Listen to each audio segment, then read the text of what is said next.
If you have a wrist fracture, also known as a Colles fracture or a distal radius fracture, I'm going to show you an exercise and a treatment that's going to reduce your pain and fast track your healing.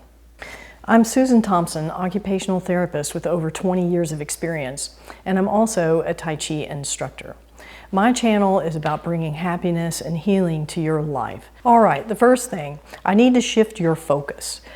Naturally, your focus is on the broken bone. However, where I need you to focus is on the hand. I can't tell you how many patients I've had that come into rehab and they have guarded their wrist because they've been so afraid to move and they haven't moved their hand. And so when they come into therapy, their hand is completely stiffened up and they can't even move their fingers or grab something.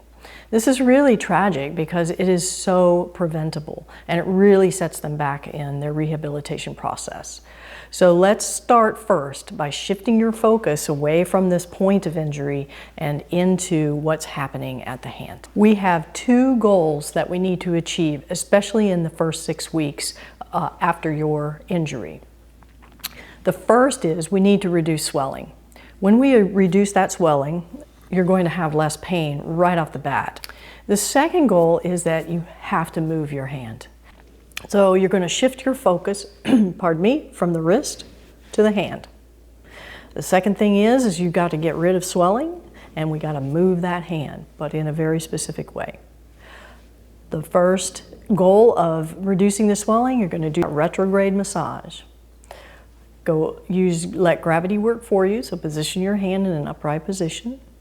And you're going to start at the fingertips and gently caress, or actually it is sort of a massage, light pressure, moving that fluid down. If you have your splint on, do it as far down as you can. If you have your splint off, then you can move it past into the wrist to get the swelling down. It'll reduce your pain, and it'll also help to reduce any of that tingling and numbness that you might be experiencing. After you've done your retrograde massage, then we're going to do our tendon glide exercise. Always move within a pain-free range, especially in those first 6 weeks.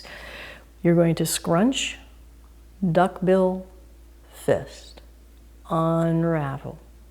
Scrunch, duckbill, fist, unravel. Scrunch, duckbill, fist, unravel. After you do the tendon glide movements with your fingers, we also need to attend to our thumb.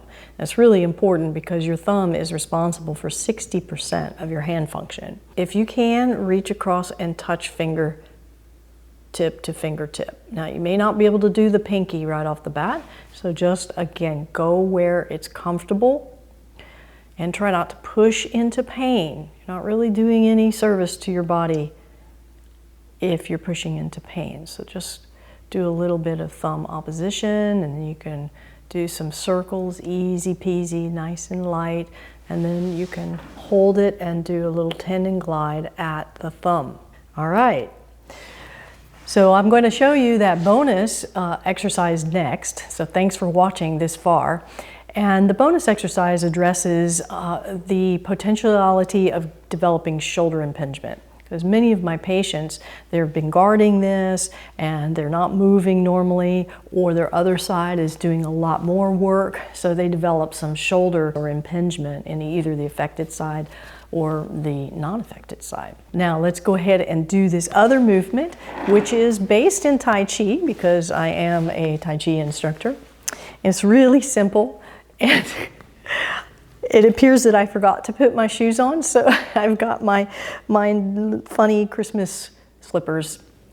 But we'll go ahead and go with it. So just stand up and sitting down a little bit like you're sitting on a tall stool. And you can have your splint on during this. It's an excellent exercise for moving that whole upper extremity, getting you outside of this posture.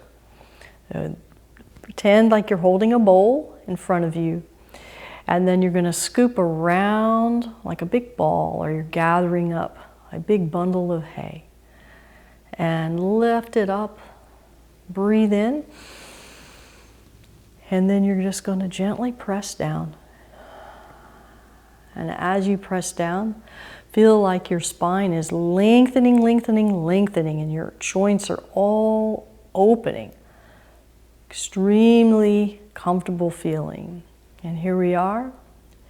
So lifting up that ball, breathing in, and only go as high as you're comfortable with as far as your shoulder.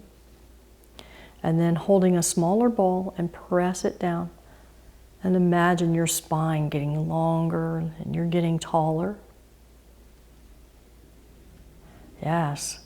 So I don't know about you, but I feel a lot of blood pumping into my hand. Excellent for that healing process. Breathe in and you're moving your shoulder. Yeah, both shoulders, and you're getting out of that, we call it movement phobia. The fear of moving that extremity that has your wrist fracture. Good. I'm going to give you side view and we'll breathe in. And breathe out. Okay, and let's do one more, and this time I just want you to think of something that would encourage you. So like you can think, it's going to be all right, I'm going to heal, I'm going to get past this, and breathe out.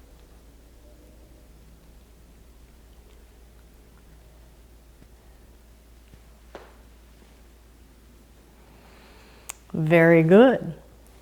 Well, there you have it. You have your retrograde massage, you have your tendon glides, and then you have a bonus movement there to calm you and to address the shoulders, get them moving, and it also gets some blood flow into your hand.